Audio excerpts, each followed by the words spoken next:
নমস্কাৰ বন্ধুসকল আজি আমতি এয়া চাওকচোন আমতিৰ বতৰ ইফালে একদম পুৰা ৰ'দ দিছে আৰু বৰষুণো পেলাব ধৰিছে মানে আমতি খোৱাৰ কাৰণে ততত ঠাণ্ডা পেলাব যেন পাইছো আৰু বৰষুণ যেহেতু পেলাব ধৰিছে আপোনালোকৰ তাত আমতি অকল ফলেৰে নাই নে কি কৰে বাৰু আমাৰ ইয়াতে একদম ভোগালী বিহুহে যেন ভোগালী বিহুৰ নিচিনাকৈ একদম খোৱাৰ যোগাৰো পুৰা লাগিব অকল ফলমূল নহয় প্ৰথমতে এয়া প্ৰসাদ খাই ললো অৱশ্যে আমতি বুলি ক'লে কঁঠালটো ভাল লাগে কিন্তু কঁঠাল খাই বেছি ভাল নাপাওঁ হেহে খোৱা নাই বাৰু তাৰ পিছত এয়া গাহৰি বনাই আছে গাহৰি অৱশ্যে আমি নাখাওঁ ভাইটিয়ে খাব আমি বাকিবোৰে নাখাওঁ এয়া গাহৰি ৰেডি হৈ গ'ল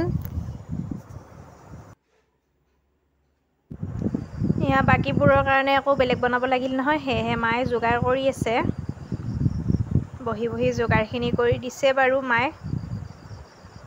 মাংস ভাত এইবোৰ হোৱালৈকে দেৰি আছে সেয়েহে ভাবিলোঁ মুৰ্গীৰ চুপকে অলপ বনাওঁ চুপ অকণমান বনাব দিলোঁ তাৰপিছত এয়া চুপ ৰেডি হৈ গ'ল এতিয়া চুপখিনি খাই লওঁ তাৰপিছত ভাত খাম বাৰু দেৰিকৈ এয়া লোকেল মুৰ্গী বনাই আছে অৱশ্যে আমাৰ ৰান্ধনী ভাইটি মানে মোৰো ভালদৰে পৰা হোৱা নাই আৰু মাইটো আজি 6 মাহমানৰ পৰা নোৱাৰেই সেইকাৰণে সিয়ে ৰান্ধনী হ'ব লগা হৈছে এয়া লোকেল মুৰ্গীও আমাৰ ৰেডি হৈ গ'ল অৱশ্যে আগতে মই যিকোনো উৎসৱত হাঁহৰ মাংস নহ'লে ভাত নাখাওঁ এইবাৰ অৱশ্যে খাব লগা হৈছে মানে মাৰ এইবোৰ খোৱা মানা বেলেগ একো মাংস খাব নোৱাৰে কেৱল লোকেল মুৰ্গীটোহে খাব পাৰে সেয়েহে এইবাৰ লোকেল মুৰ্গীয়ে খাব লাগিব আৰু